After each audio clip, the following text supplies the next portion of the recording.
got Yahtzee here. It's a 32-year-old retired therapy horse. Isn't really getting ridden much anymore, but just getting a tune-up here.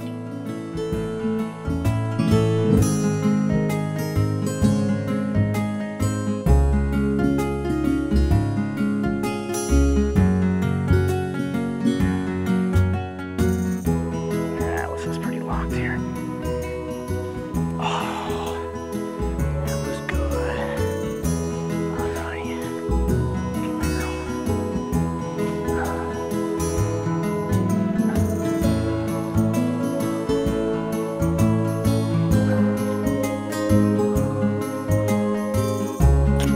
All right. Usually one adjustment that you find while you're going through a horse that's just kind of the one, and then their mood alters.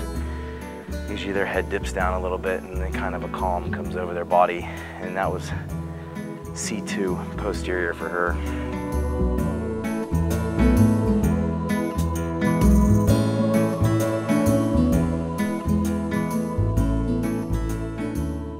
So when we're done checking them, we're gonna kind of hold their head and rock them back and forth, and it's really calming.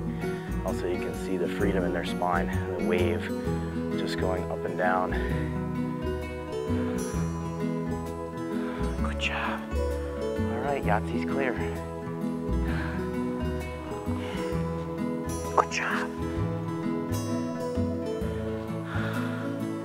Back to the pasture.